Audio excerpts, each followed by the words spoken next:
Society has brainwashed us. Me, you, the person next to you. Instagram, Facebook, Snapchat, and Twitter have all contributed to that. The way they do it is different than other methods, and its effects have become incredibly evident. As teens scroll through their Instagram feed or their Snapchats, they subconsciously compare themselves to everyone else.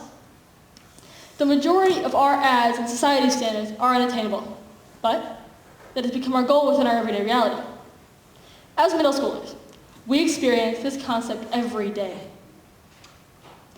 As I give this talk, you'll probably begin to question why I should be the one to tell you. I'm an outsider and do my best to remain off of popular people's radars. Why? For the same reason I'm going to give in this talk. I'm not perfect. I don't take pride in slandering others for my own gain. I too believe that this is a message that is needed to be given by somebody who is currently living it. Every day, for 180 days, I walk into the doors of my school and I hear the things that people say to each other. Now, in all honesty, I'm probably not the best person for this because I don't have the experience with the slander or the gossip. I find it to be unnecessary and incredibly irrelevant. As a middle schooler, it is important to begin discovering who you are as a person. I believe that our standards can delay that self-discovery. So, I asked a fellow 8th grader at TEPere, Ella, to give her observations on how trends are created and maintained. I asked her what things she thought were trendy at the time, and her first response was Vans, like the shoe brand. I followed up with what she thought made them popular. She responded with, a popular person wore them, and then everyone else bought them. I finished with, why do you think everyone else went out and bought them after only one person had bought them? She said, they want to be popular and beautiful. There's an interesting idea embedded within that short encounter.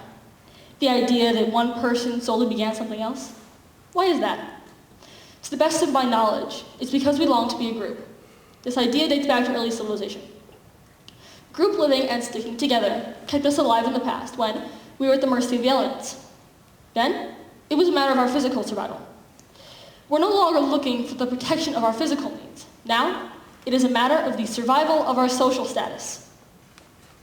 Every trend has a beginning, middle, and end. It starts with the first part, a purpose.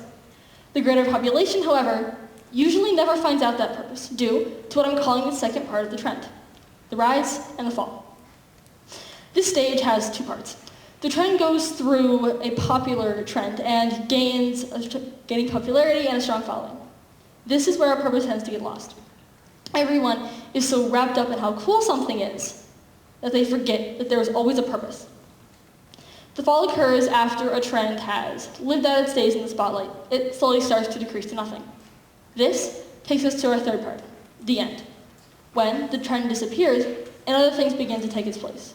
So why am I telling you this? How does it relate to beauty in society? It does, it's a roundabout way, you just gotta bear with me for a second. Trends go through cycles, much as clothing styles or beauty standards. It follows that similar three patterns.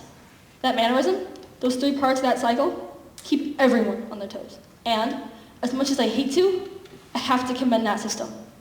It's effective. It has prioritized the people with the most connections. Let me explain. The people with the most money or who are in team sports with a large group have more access to our trends and standards. Then, during the school day, they bring what they learn to the knowledge of everybody else. That is where our standards begin. Middle school girls don't always help the end of that cycle either. In our desire to be admired by people, we can forget that we matter as individuals.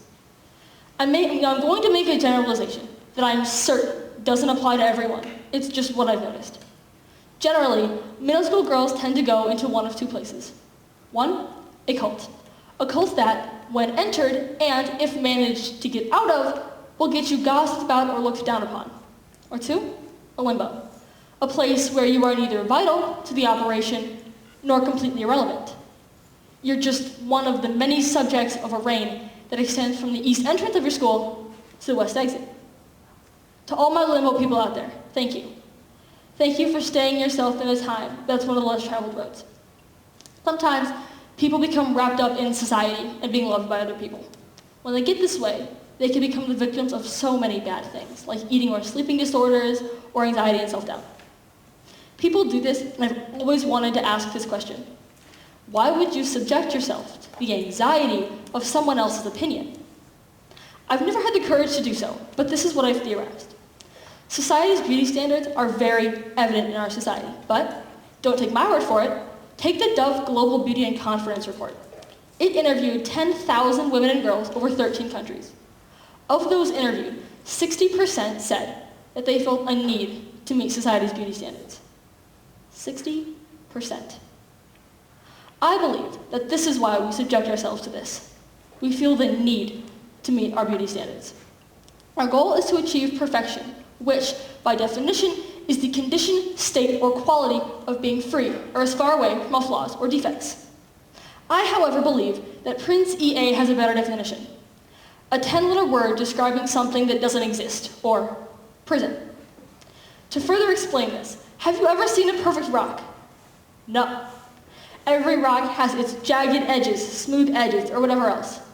If you get the chance to go to a quarry, or your backyard for that matter, look at how different the rocks are from each other. Do we judge the rocks based on their looks alone? No, we do not. So why can't we apply that to people?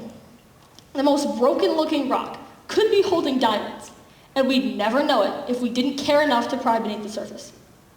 All people have those diamonds. We just have to be willing to find them. Right now, we spend so much of our time working to maintain the mask of makeup or trying to be part of the prison of popularity that we forget to be ourselves. Rocks aren't all used for the same purpose either. Obsidian might be great for fortifying things, but awful for writing. Similarly, graphite might be great for writing, but awful for fortifying things. If every rock is allowed its purpose, why can't we allow the same courtesy to people? I believe that it is because we have created an ideal purpose for our guys and for our girls. Those ideals have become our standards. Those tend to be fueled by how people perceive whatever we say. We have bred a generation of people pleasers. I do think, though, that the desire to people please has become a relative standard because we are expected to do it. When I say that, I'm referring to the fact that people don't like the truth as much as they like the truth lie. A truth lie is when something has the very strong basis of a truth, but a lie hidden really well within it. The idea of people-pleasing has been around since as early as World War II, when Switzerland refused to take a side. Yes, our circumstances have changed since then. The German Nazis are not currently attempting to attain world domination. We're safe. It instead consists of a social hierarchy driven by popularity and slander.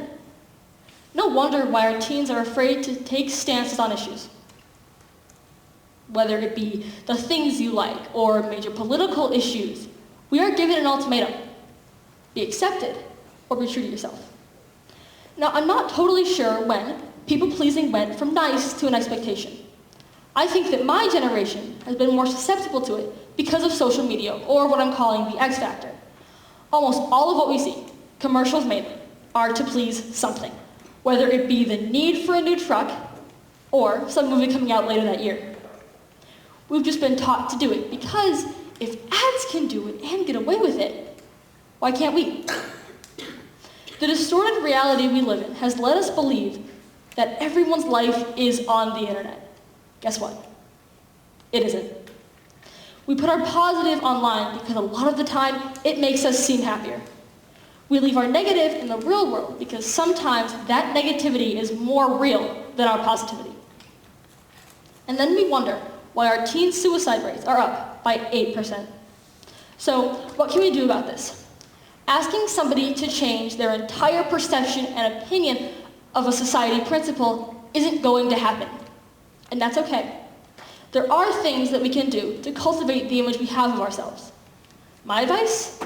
In the morning, go into your bathroom and tell yourself 3 things that you love or want to remember about yourself, whether it be your personality or your hair, etc.